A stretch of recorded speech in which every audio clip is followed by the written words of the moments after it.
So on the day I got rescued, I'd intended to go kayaking with a friend called Kevin. Our plans were just to go from Caber to the Witch's Cauldron. The conditions on the day I thought were relatively not too bad, but since being rescued and in hindsight I would look back and think perhaps they were a bit more than what I considered at the time. So we started from Caber and we were both enjoying it.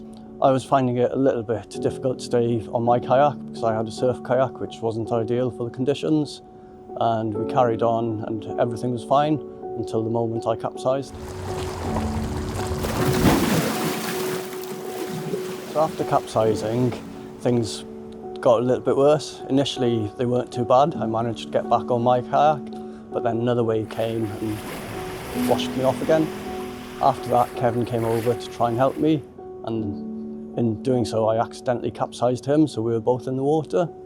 Then Kevin managed to get back on his kayak, but his kayak had taken on water, so he couldn't stay on it. We were talking to each other, going through our options, and at that point then we decided to go for the rocks and try to see if we could get on the rocks.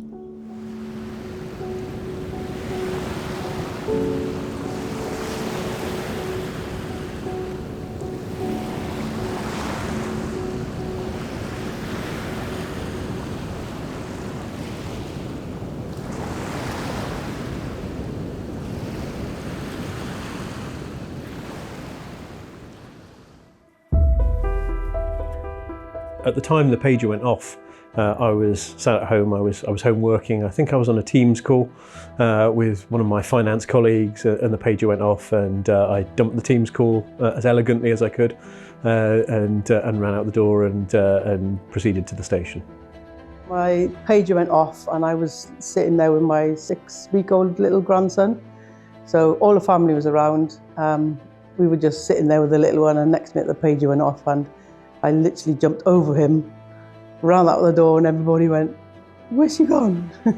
Is that what happens? Yes, that's what happens. I was driving home with my wife and my dog in the back seat. The pager went off.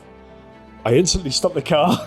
The wife had to get out with the dog and walk home, and I turned around and headed for the station. All we knew that there was 2 kayakers in trouble around the Witch's Cauldron. That's pretty much all we knew, really. The conditions on the day were actually quite nice. It was a sunny day on the beach. There was a bit of a breeze. It was blowing a westerly. It was a fairly fresh breeze, but it looked like a nice day on the beach, a bit blowy. Okay. Yeah, you're good. Okay. As we proceeded out, however, we got round the shelter of Chemai's Head, and the westerly breeze had kicked up a fair bit of wind-blown chop and swell, and the conditions deteriorated fairly rapidly at that point. The D-class was being bounced around a fair bit. I remember very vividly that all we could hear was the clanking of the anchor in the locker as it was getting bashed around. We were battling against it, and it was very bumpy. There was a lot of troughs.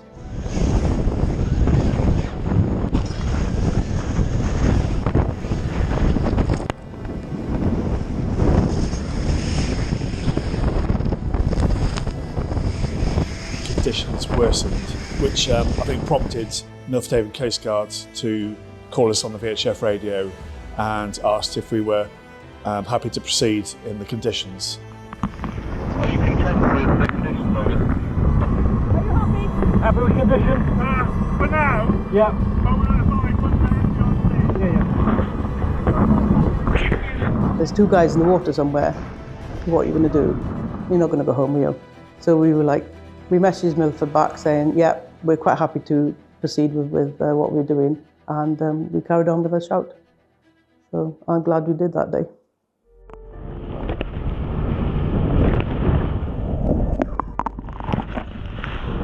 It wasn't easy to find them. We saw the Coast Guards on the headland. Okay, looks like we got Coast Guard team on the cliff. So I raged into the Coast Guards to see what the situation was. They didn't have any eyes on at the time, so they'd lost our contact. So they asked us to search back towards Cardigan then. Okay, so shoreline search around here. There's one shallow rock just in here. Yeah, I've got eyes out for it. We proceeded to do a shoreline search, and probably within about half a mile, we located them on the cliffs. Yeah. It's always really deceptive when you look at the cliffs and when you see the footage of the cliffs. They look quite small, but then when you see the casualties, you realise how big the cliffs are because they present a really small target to see. I think it was Louise who spotted the casualties first. Fortunately, they were wearing bright green tops and flotation devices, so that certainly helped us. Right, okay. Let's have a think about this now. Okay, so I told them to stay there. They're okay? Okay. Right, how do you want to do this? We could see they weren't in any immediate danger as they were sitting sort of high up on the rocks.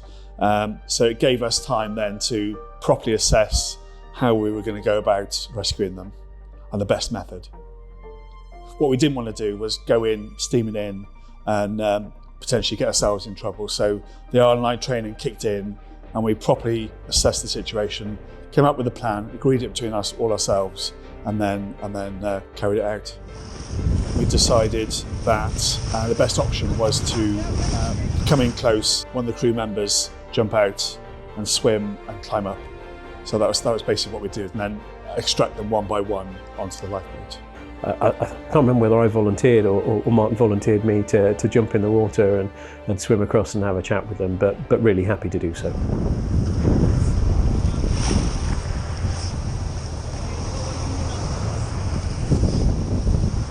Okay, Simon, go. Okay.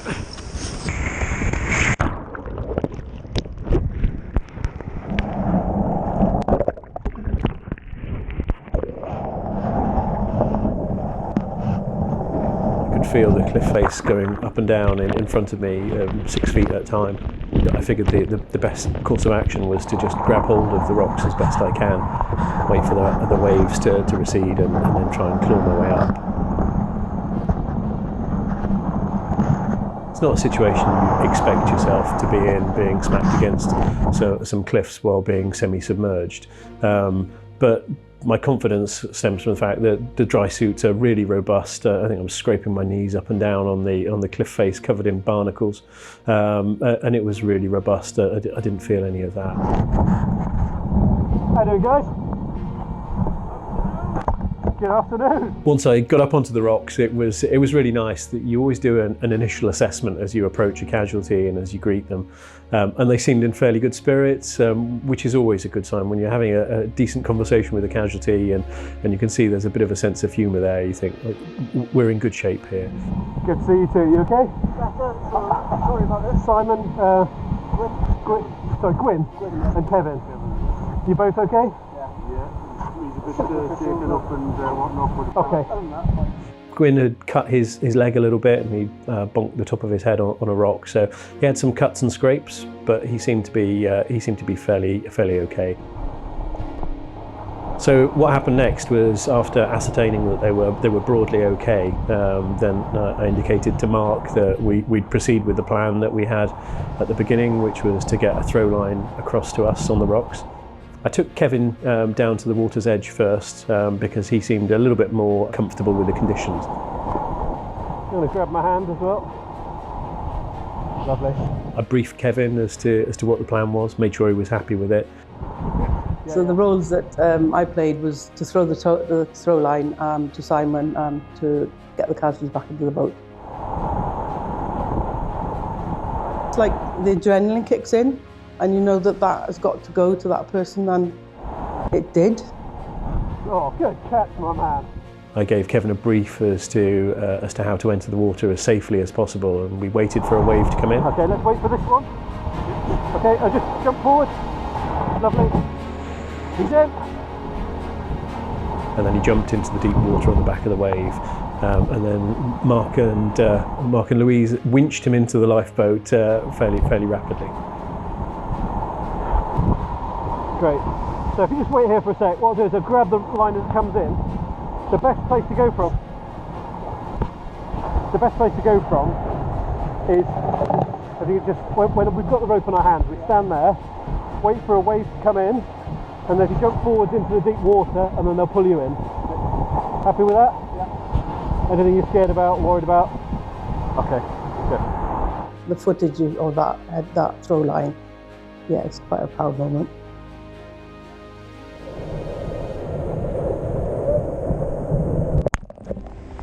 Right, so if you grab hold of that bit, and grab hold of that with another hand, but that's the one that's got the tension on it. Okay, so on this one, so if we go 3, 2, 1, and jump.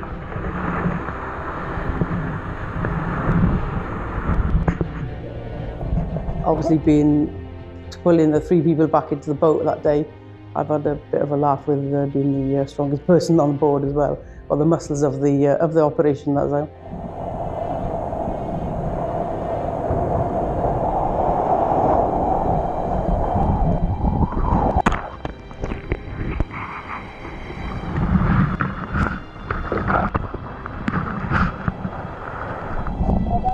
Lovely, hold on, all okay? The casualties, once we'd got them aboard the lifeboats, we could see they had a few cuts and bruises, nothing major.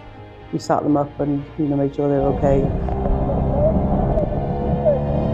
Can I just feel your hand for a second, just how cold you are? Gwyn and Kevin definitely were in a pretty perilous predicament. And without the RNLI, I think their options were fairly limited. They're at the base of a 100-foot cliff. They're trapped by water on all sides.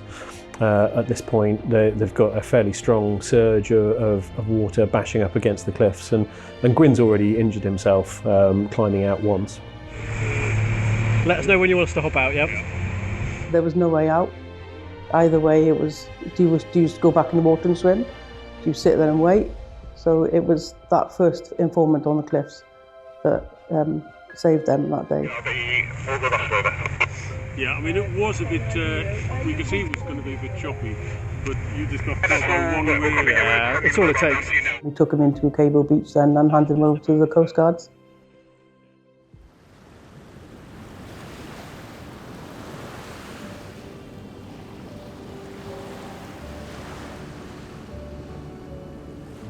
Later that day, we'd just got back to my house. Kevin was still in the car chatting to his partner, and I was outside the car, and this car drove by and then reversed back. I drove into my estate and I saw these 2 kayaks on the floor, and I was like, I'm sure I just rescued those kayaks. So I sort of did a little bit of reverse. I got out of my car and Kevin was on the phone, and Gwyn was sort of standing around. He was still in sort of a daze, Gwyn was. And I said, we just rescued you 2 guys from Moygrove.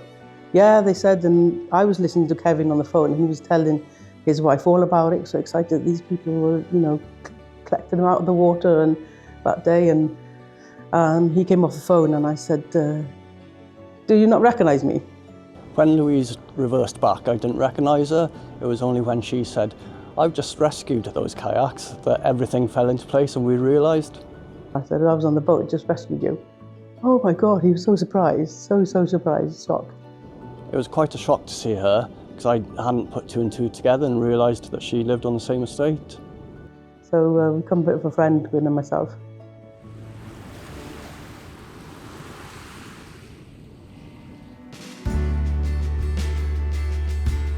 It is really nice to be part of the crew. It's like an extended family. When we rescued him, he was like really wanted to come down and help and see what he could do, because he was, he'd had life saved that day, 2 lives saved that day. So he wanted to come down, and I said, well, come down and join in, and see what we do.